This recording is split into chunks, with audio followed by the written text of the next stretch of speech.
Hello and welcome to another Canguro English Daily Digest. Today's Friday, best day of the week. Something that I wanted to mention, that I forgot to mention since I started with my Daily Digest is you might notice my strange computer setup. So I have my monitor and my keyboard. I have it just sitting on some cardboard boxes. And the reason is that I have changed to using a standing desk. So that means no chair. So I stand. And I moved to a standing desk because I was sitting down for like 14 hours a day, and I kept reading in the news, I kept seeing on the internet that sitting down is really bad for people, for humans, especially sitting down for hours and hours. So I transitioned to a standing desk, and man, I love it. I feel better, like I have a less sore back, and I think maybe my posture has improved a little bit. So I recommend the standing desk. If you have a job where you sit all day, try the standing desk. Maybe it will change your life. Let's talk about today's word of the day. Now, today's word of the day is a little bit strange because it was in the dictionary, but they took it out of the dictionary. And the word is gullible. Did you know that they took the word gullible out of the dictionary? Okay, so basically this is a really bad joke. Okay, this is a joke that children tell each other at school. They say, "Did you know that they took the word gullible out of the dictionary?"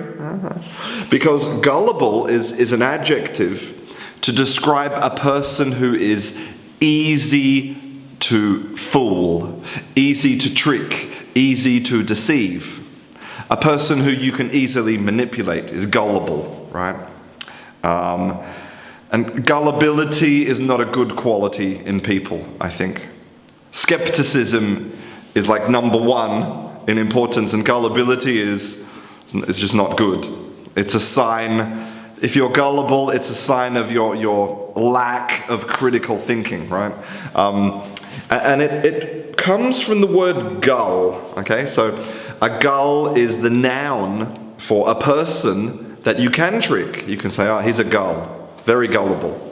Now, the origin of this word is not certain, but it's probably related to another word, which is gullet. Your gullet is your throat. You swallow with your gullet. So maybe a person who's gullible, they will swallow anything you tell them. Like a metaphor, maybe? That's my theory. But I'm not a lexicographer, so it's a great word. So please don't be gullible. The second thing I wanted to talk about today was I wanted to talk about a simple way that you can practice your intonation. All right. Now, I don't know a lot about the Chinese language. Okay, about Mandarin. I don't know a lot about Mandarin, but I've read some articles about Mandarin, and one person who described learning Mandarin for an English person is like trying to express yourself with your hands tied behind your back. Because in English we use intonation to ask questions, right? Or to show surprise, or to put emphasis on words. You can change an adjective to a noun by changing the emphasis, for example. But in Mandarin and other kind of tonal languages, you can't do that because you need to maintain the correct tone because the tone changes the meaning. So if I want to ask a question in Mandarin and I go up at the end of the word, what are you doing, right? That's because I change the tone, it's a different word. It has a different meaning.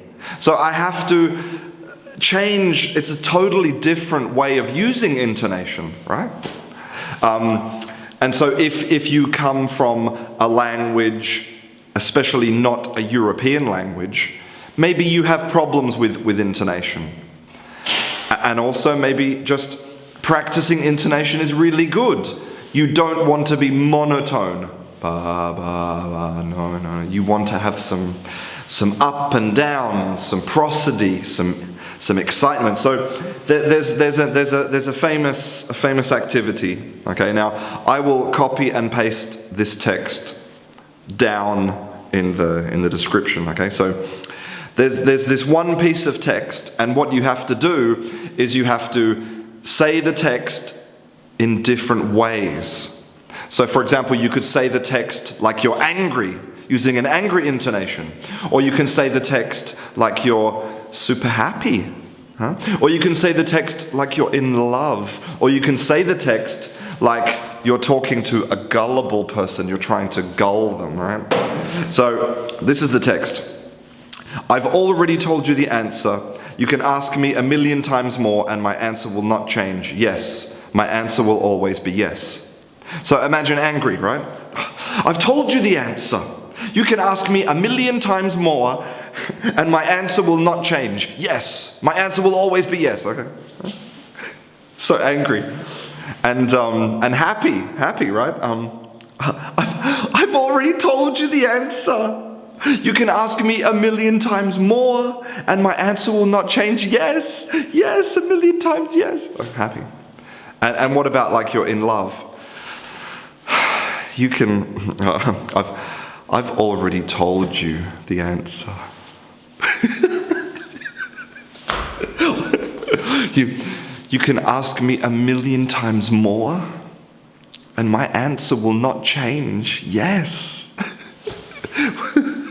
and it goes downhill from here.